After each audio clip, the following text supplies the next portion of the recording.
इब्रानियों 10 अध्याय 22 से 25। Let us draw with a true heart in full assurance of faith. Hindi में ही पढ़ता हूं।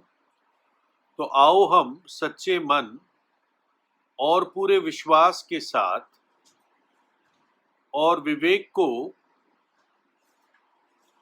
का दोष दूर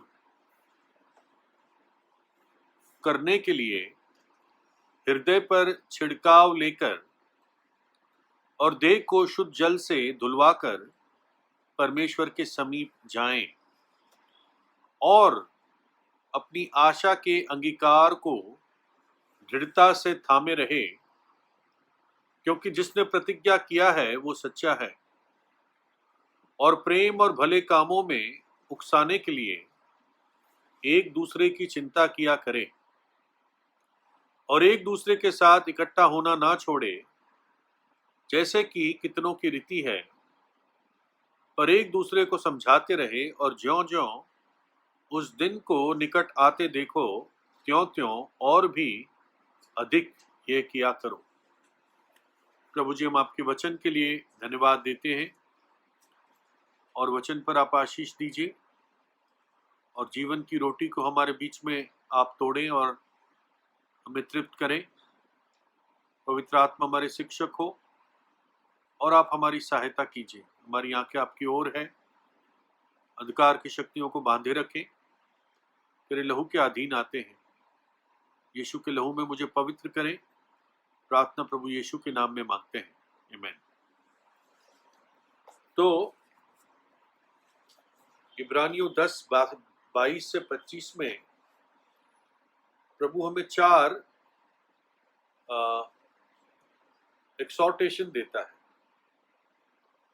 4 चीजें करने के लिए उभारता है। कहता है तो आओ हम सच्चे मन और पूरे विश्वास के साथ और विवेक का दोष दूर करने के लिए हृदय पर छिड़काव लेकर और देह को शुद्ध जल से धुलवाकर परमेश्वर के समीप जाएं। सबसे पहले कहता है हम परमेश्वर के समीप जाएं। ये पहला प्रभु का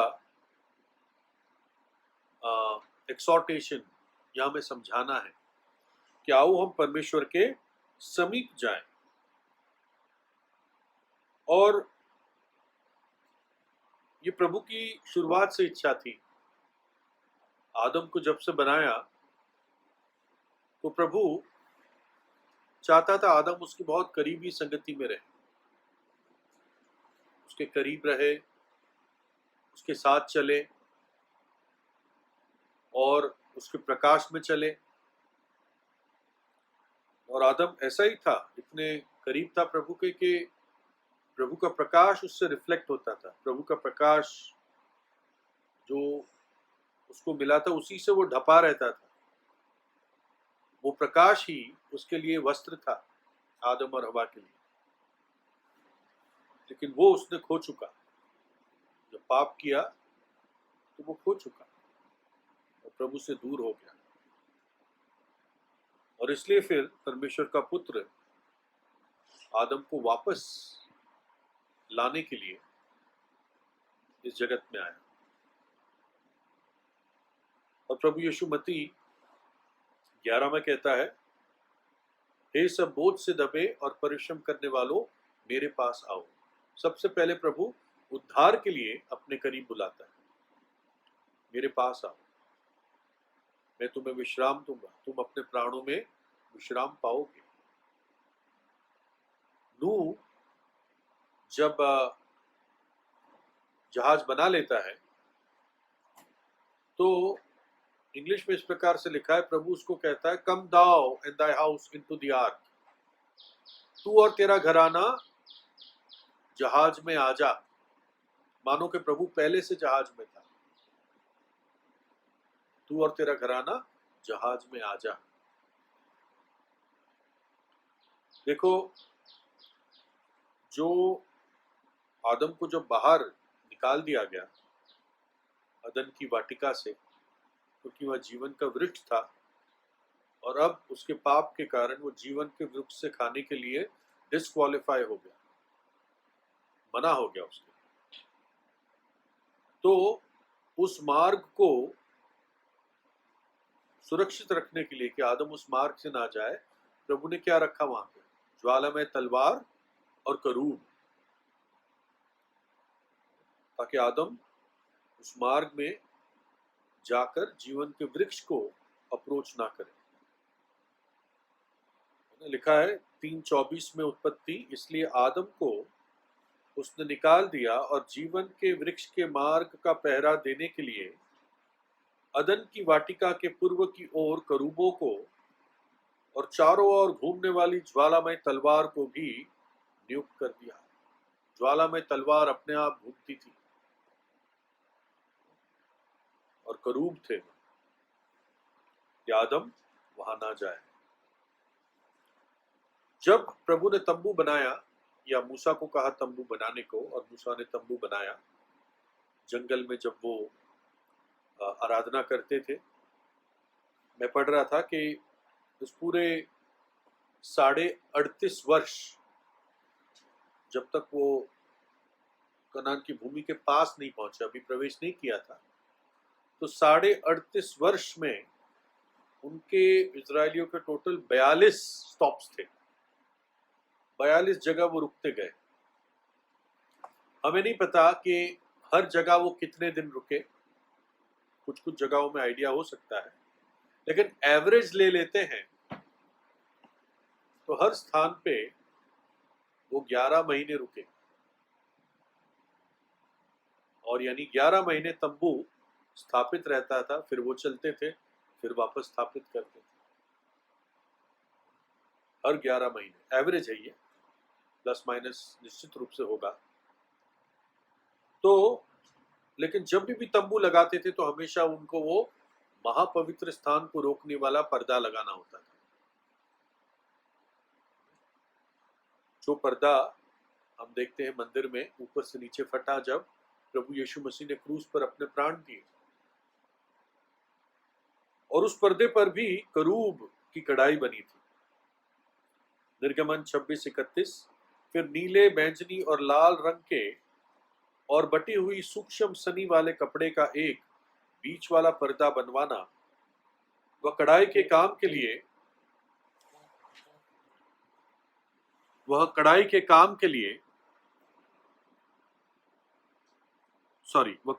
काम किए हुए करूब के साथ बने।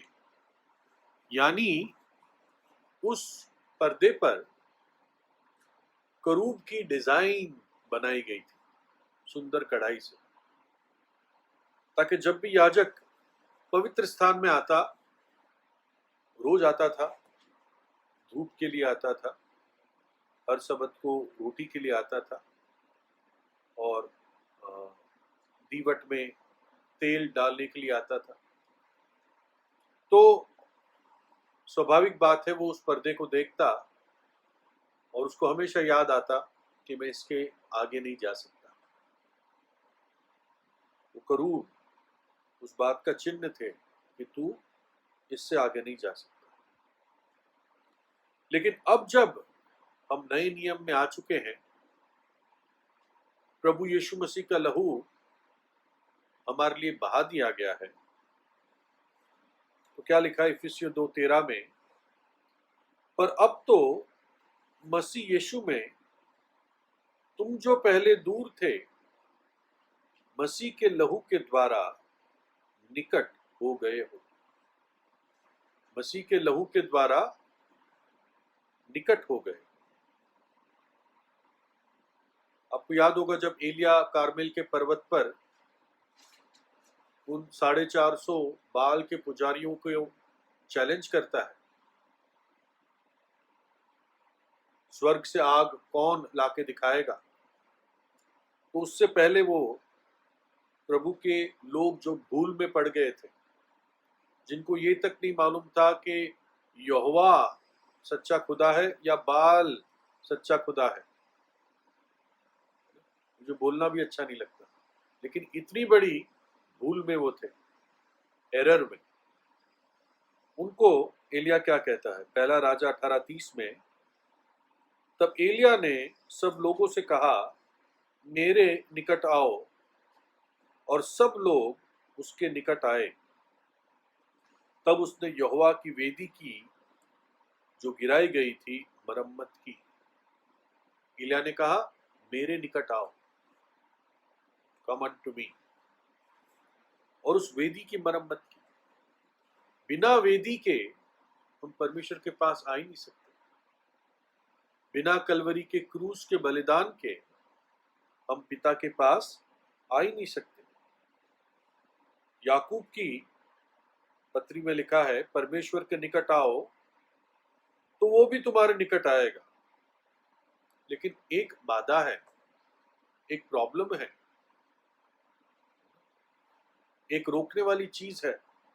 उसको याकूब एड्रेस करता है, परमेश्वर के निकट आओ तो वो भी तुम्हारे निकट आएगा। लेकिन फिर वो कहता है, हे पापियों, अपने हाथ शुद्ध करो, और हे दुचिते लोगों, अपने हृदयों को पवित्र करो। प्रभु के करीब आना चाहते हो तो अपने हाथों को शुद्ध करो और अपने हृदय को पवित्र करो। प्रकाशित वाक्य 22:17 में, और आत्मा और दुल्हन दोनों कहती है, आ। और सुनने वाला भी कहे कि आ।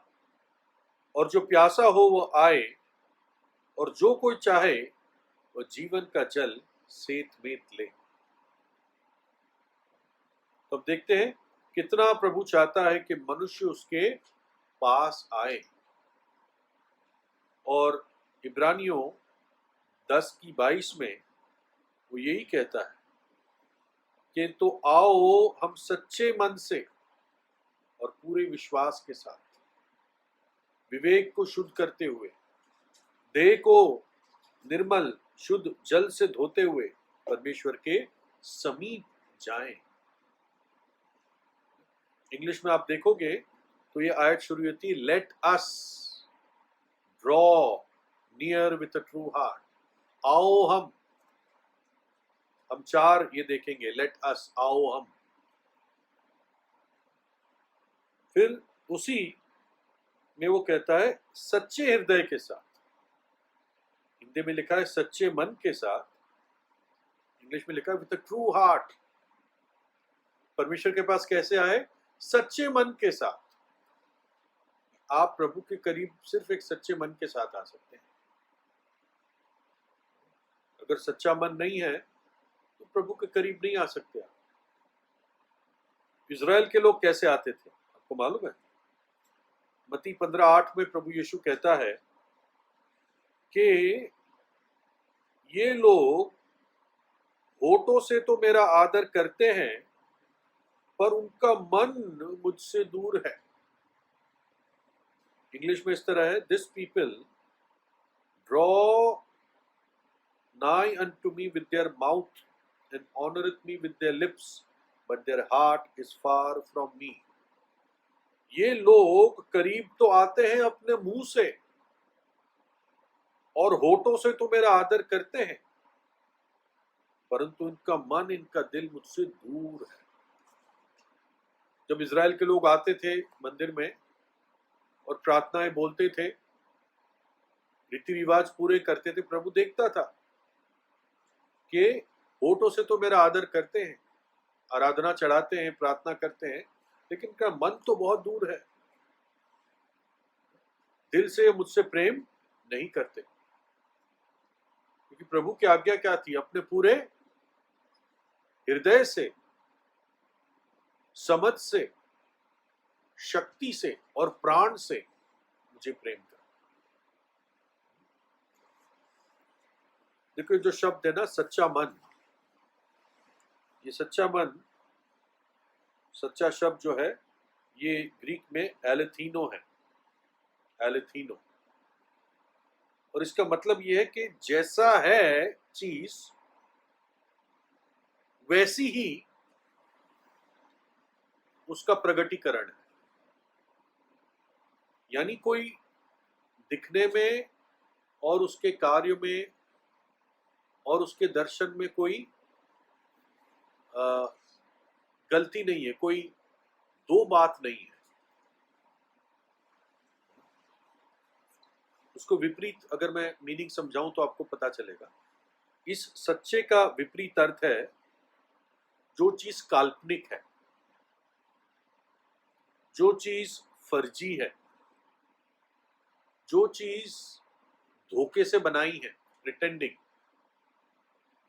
ये इस सच्चे के विपरीत है। तो आप उसका रियल मीनिंग समझ सकते हो कि प्रभु कैसा सच्चा मन चाहता है। देखिए भजन 34:18 में लिखा है कि यहोवा उनके करीब है जिनका टूटा हुआ मन है और पिसी हुई आत्मा को वो बचाता है।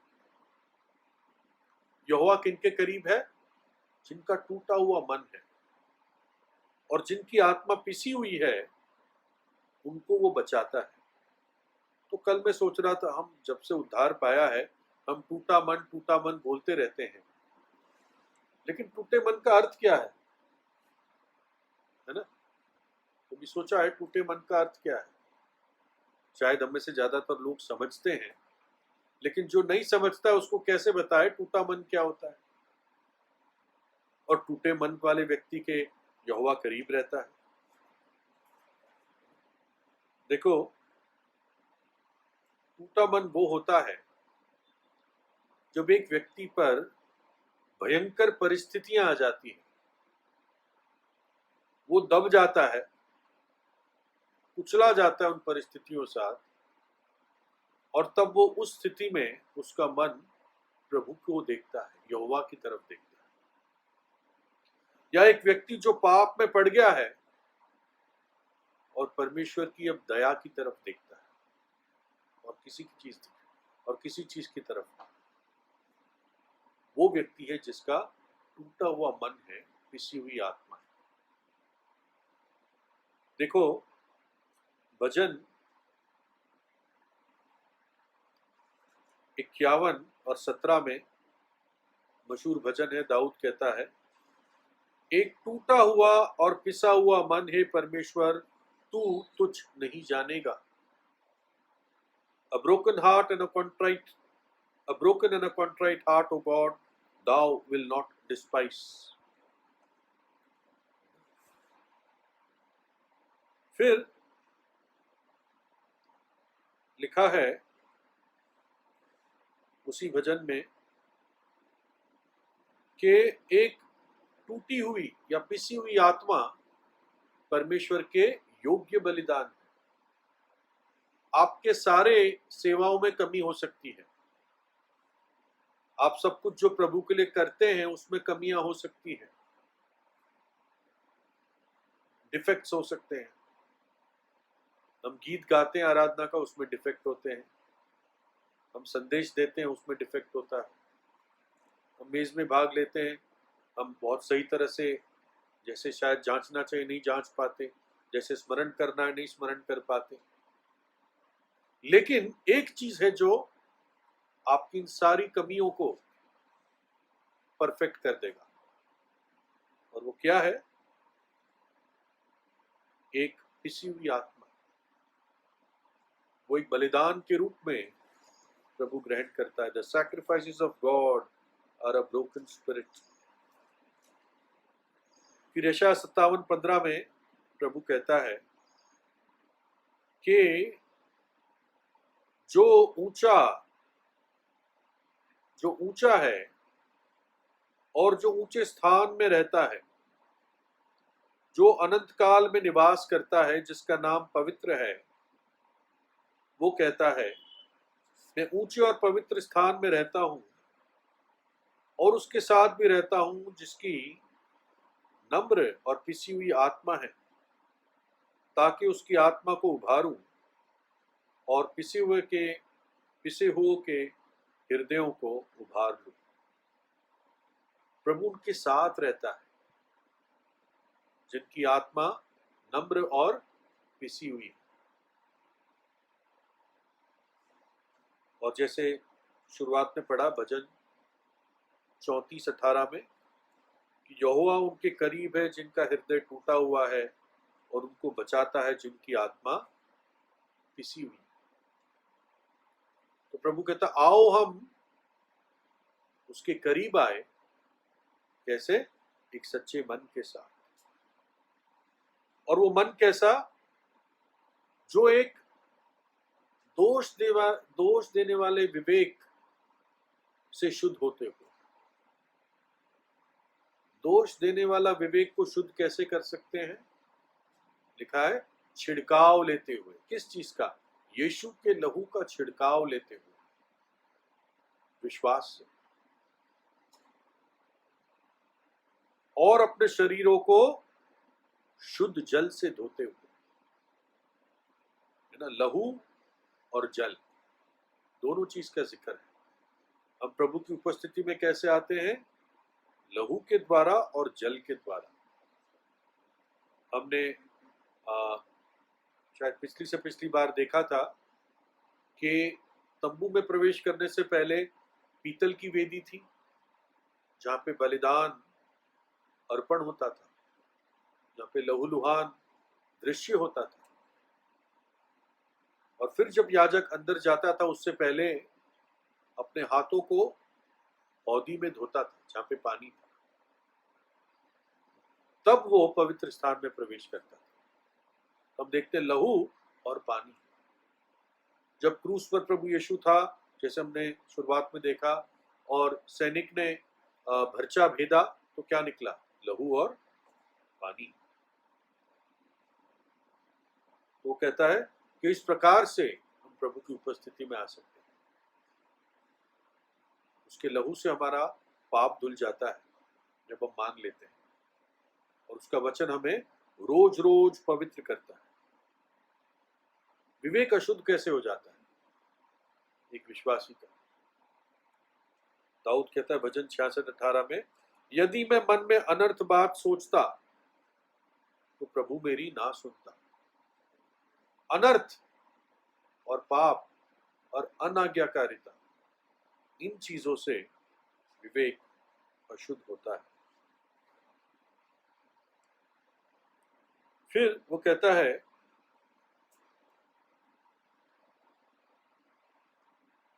आओ तो आओ हम सच्चे मन और पूरे विश्वास के साथ, पूरे विश्वास के साथ। ये विश्वास 10 अध्याय के बाद 11 अध्याय है, और पूरे विश्वास के हीरोज जो रहे हैं उसमें 2 बहनों का भी जिक्र है, लेकिन ये विश्वास के जो सारे योद्धा रहे उनके बारे में लिखा है। यह शुरुआत 6 आयत में लिखा है, और विश्वास बिना उसे प्रसन्न करना अनहोना है, क्योंकि परमेश्वर के पास आने वाले को विश्वास करना चाहिए कि वो है, और अपने खोजने वाले को प्रतिफल देता है। ना केवल सच्चे मन से आना है, दोषी विवेक पर लहू का छिड़काव लेते हुए, शुद्ध जल से अपना आप को धोते हुए, और विश्वास के साथ, पूरे विश्वास के साथ प्रवेश करना।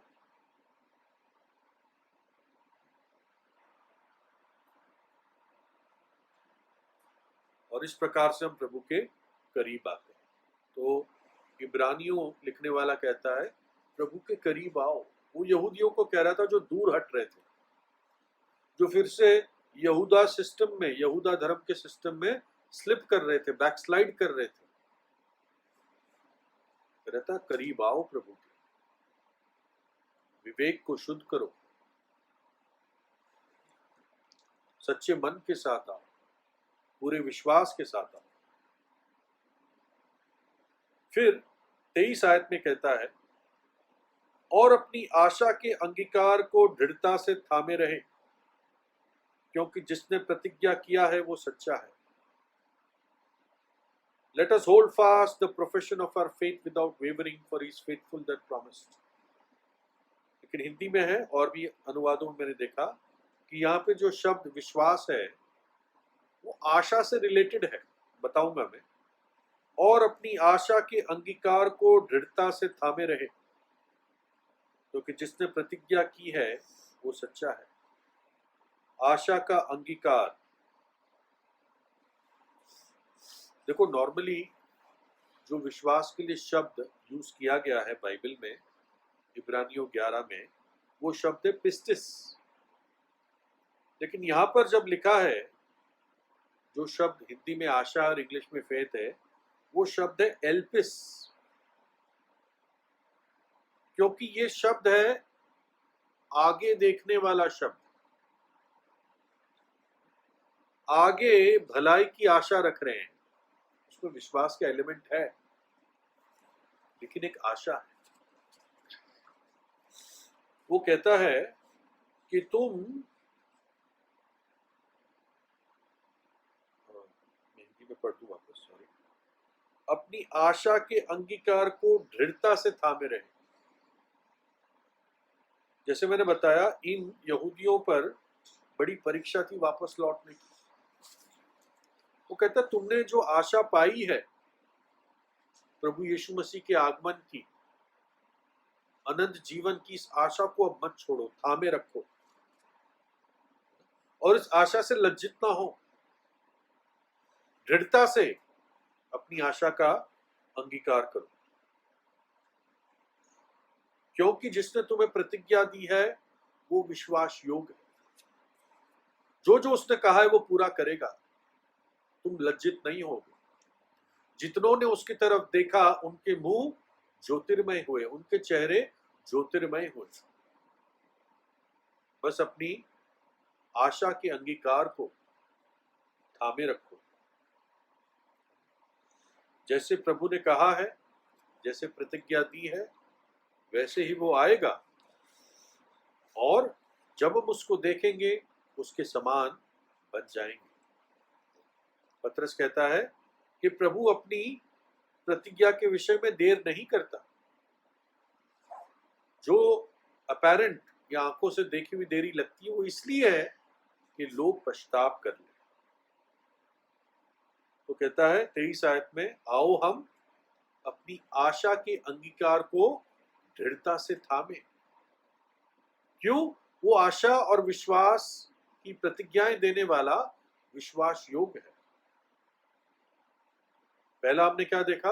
आओ हम उसके करीब जाएं, और वो भी बताता है कैसे जाएं।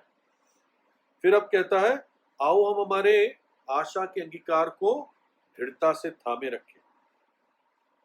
तो तीसरा वो कहता है आओ हम एक दूसरे को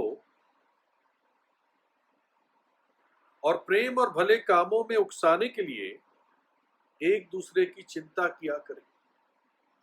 इंग्लिश में वही शब्द है लेट अस, है ना। आओ हम एक दूसरे को प्रेम और भले काम करने के लिए उकसाएं। एक दूसरे को प्रेम और भले काम करने के लिए उकसाएं। उकसाना शब्द बहुत नॉर्मली नेगेटिव में यूज किया जाता है। अरे उसने मुझे ये बात कह के उकसा दिया, लेकिन वही शब्द है प्रवोक करना। इंग्लिश में तो प्रवोक ही लिखा है, और ये शब्द है पैरोक्सिस्मो, यानी स्टर करना। यहां पर वो नेगेटिव में, नकारात्मक में नहीं यूज किया गया, यहां पर है स्टर अप करना, उभारना। कुछ ऐसा करो जिससे चेन रिएक्शन हो।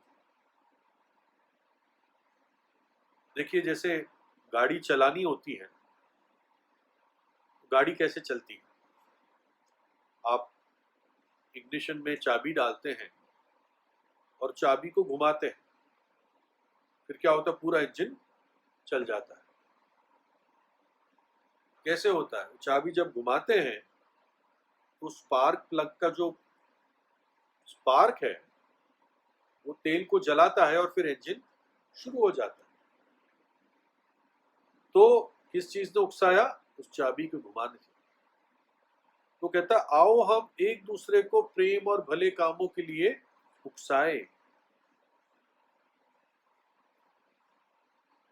इसका विपरीत आपको उदाहरण देता हूं। कैन ने क्या कहा, क्या मैं अपने भाई का रखवाला हूं? एम आई माई ब्रदर्स कीपर? पिछली बार हमने देखा था जो बड़ा भाई था भगोड़े बेटे का, वो क्या कहता है अपने बाप को, पिताजी को, कि ये तेरा बेटा जो आया है, जो सब कुछ फूंक के आया है, इसके लिए तू इतना कर रहा है। जबकि उसका भाई था वो, उसको चिंता नहीं थी। लेकिन प्रभु का वचन कहता है आओ हम एक दूसरे को प्रेम और भले कामों के लिए उकसाए। ये कैसे कर सकते हैं? ये मैसेज दे के नहीं हो सकता, या ये प्रेजेंटेशन दे के नहीं हो सकता, ये उदाहरण से हो सकता है। पतरस कहता है, पहला पतरस 5 अध्याय 2 और 3 में, ये प्राचीनों को कह रहा है लेकिन सबके लिए है, कि परमेश्वर के उस झुंड की जो तुम्हारे बीच में है रखवाली करो, और ये दबाव से नहीं परंतु परमेश्वर की इच्छा के अनुसार आनंद से, और नीच कमाई के लिए नहीं पर मन लगाकर। और जो लोग तुम्हें सौंपे गए हैं उन पर अधिकार ना जताओ, वरन झुंड के लिए आदर्श बनो, आदर्श बनो, उदाहरण बनो। कहता दबाव से सेवा ना करो,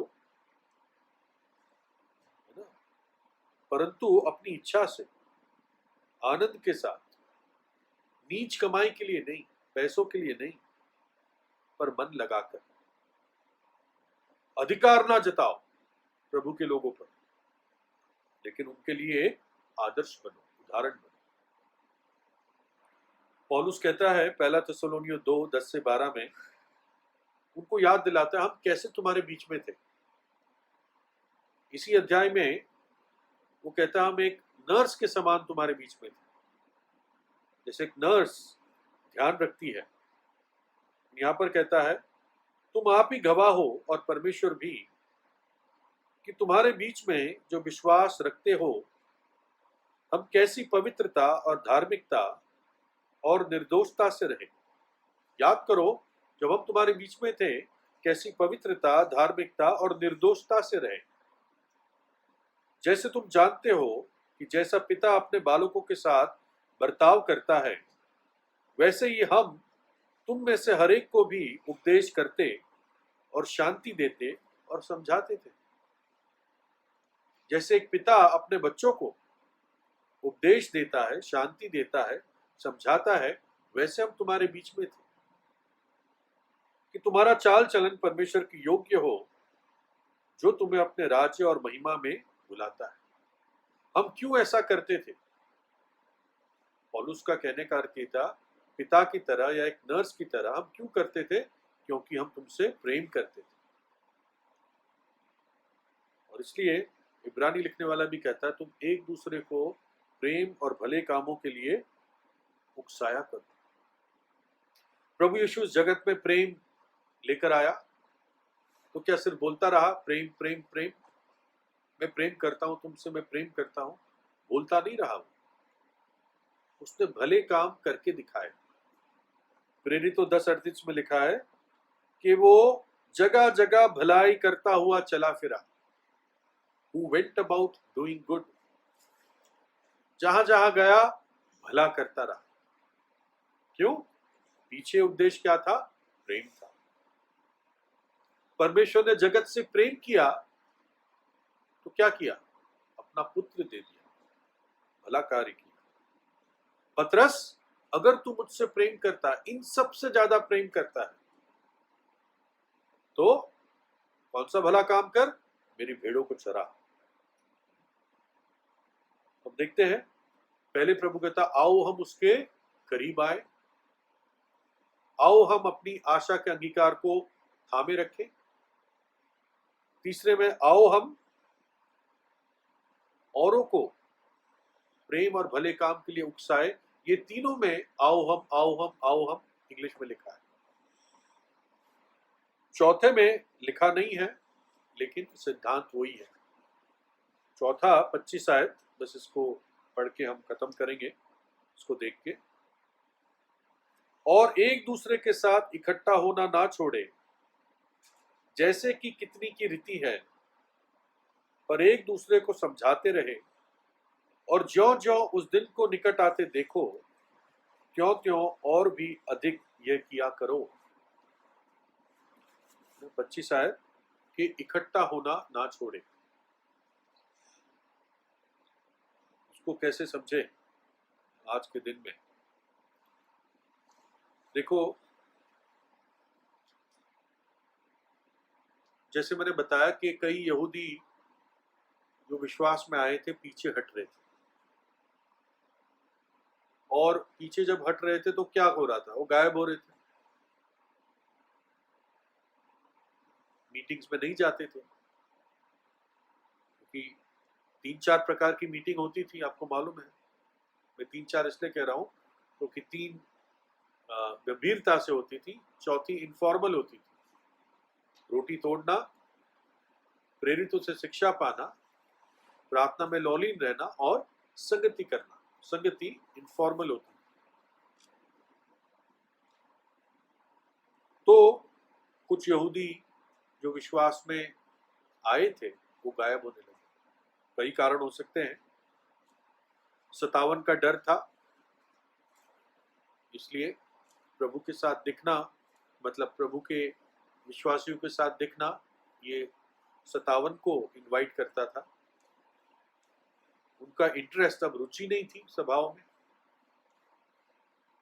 तीसरा, उन्होंने सोचा जरूरी नहीं है, घर पे ही प्रार्थना कर लेंगे, जरूरी थोड़ी है हर टाइम जाना।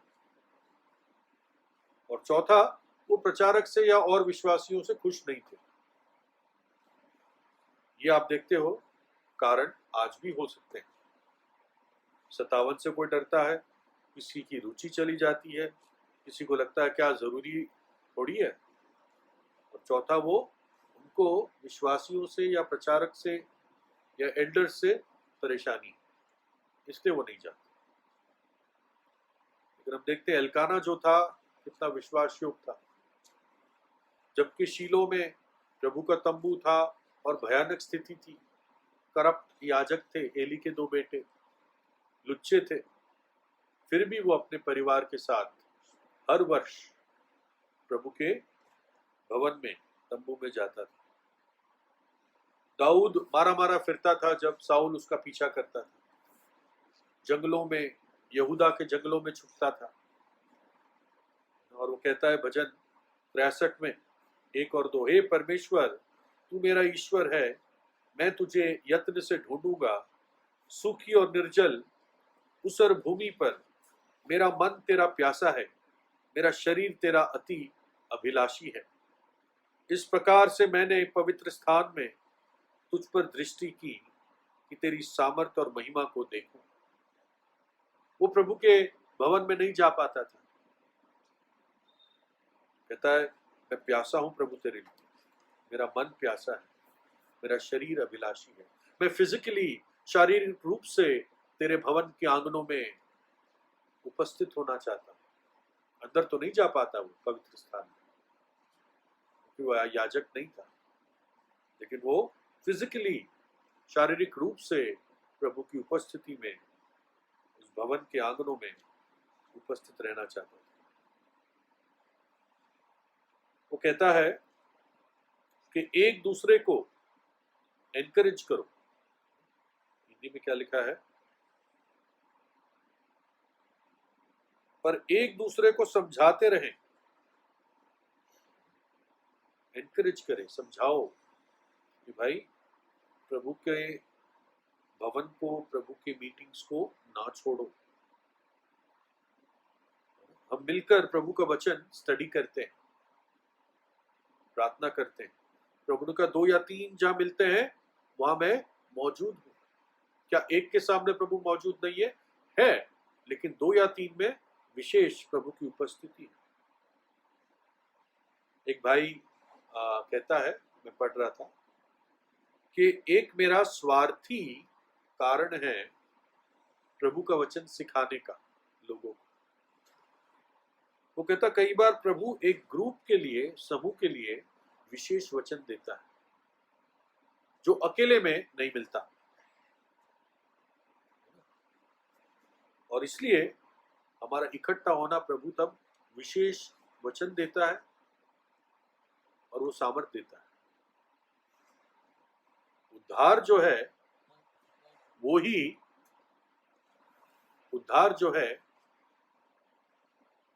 ही हम देखते हैं सुसमाचार के प्रचार से हुआ।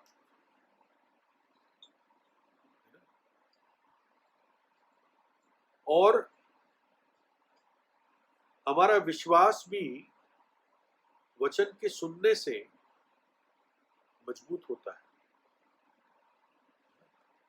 अब देखो, मैं एंड पे आ रहा हूं।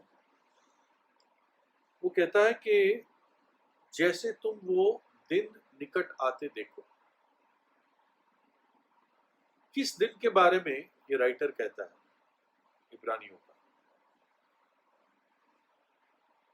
देखो, हम तो यही नॉर्मली मानते हैं प्रभु यीशु मसीह के आगमन का दिन है,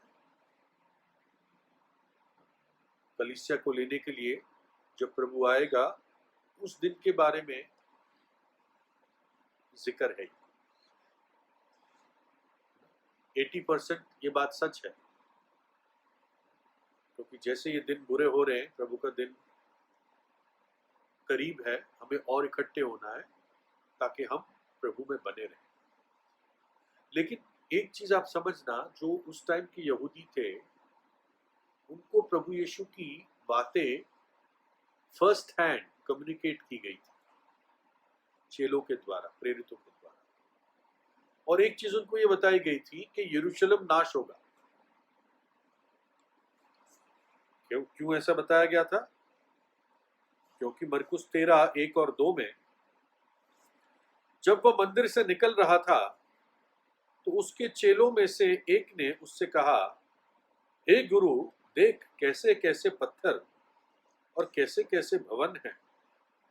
यीशु ने उनसे कहा, क्या तुम ये बड़े बड़े भवन देखते हो? यहाँ पत्थर पर पत्थर भी बचा ना रहेगा जो ढाया नहीं जाएगा। तो प्रभु ने क्या कहा था इनको? कि मंदिर नहीं बचेगा। इतने बड़े बड़े पत्थर थे मंदिर में, जो लोग आज भी अचंभा करते हैं कैसे वहां तक पहुंचाए गए और फिट किए गए। लेकिन प्रभु ने कहा था कि ये एक पत्थर पे पत्थर भी नहीं रहेगा, यानी मंदिर ये खत्म हो जाएगा। तो जो विश्वास करने वाले यहूदी थे उनके मन में ये एक बात थी कि मंदिर खत्म हो जाएगा। दूसरी चीज, जब पेंटिकॉस्ट का दिन आया तो हम देखते हैं लोग मंदिर में इकट्ठे होते थे। पतरस और यूहन्ना प्रार्थना के समय कहां जा रहे थे? मंदिर ही तो जा रहे थे। यानी मंदिर के आंगन में प्रभु के लोग मिलते थे, मीटिंग्स होती थी वहां, है ना। और आप प्रेरितों के काम 2 अध्याय के आखिर में भी पढ़ेंगे कि वो मंदिर में मिलते थे और घर घर रोटी तोड़ते थे। तो इनको ये एक डर था, मंदिर जब खत्म हो जाएगा तो हम कैसे मिलेंगे? तो शायद इब्रानी लिखने वाला कह रहा है कि मंदिर खत्म भी हो जाएगा, जब वो दिन आ जाएगा तब भी मिलना ना छोड़ना। और तब हाउस चर्चेस एस्टैब्लिश हुए। शायद मेन सभा, मुख्य सभा वो मंदिर में करते थे और फिर घर घर भी मिलते थे, घर घर रोटी भी तोड़ते थे। लेकिन अब इब्रानी लिखने वाला कहता है कि जैसे वो दिन करीब आ रहा है, इनको वो नहीं मालूम था कब आएगा वो दिन। एक्चुअली वो दिन आया 70 ईस्वी में, मंदिर खत्म हो गया। तो विश्वासी फिर कैसे मिलते थे? घरों में ही मिलते थे।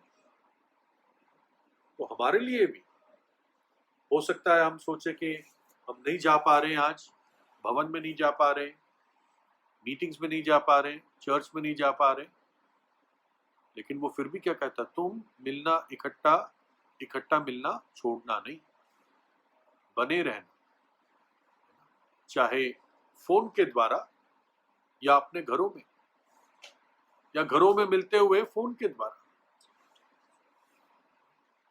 और ये हमारे लिए प्रभु का है आओ हम, मतलब एनकरेजमेंट। 22, 23, 24 तीनों में लिखा है लेटस लेटस लेटस, और 25 में ये सिद्धांत है, सिद्धांतिक रूप से प्रभु कहता है लेटस, हम मिलते रहे। तो प्रभु हमारी सहायता करें। हमने 4 चीजें देखी।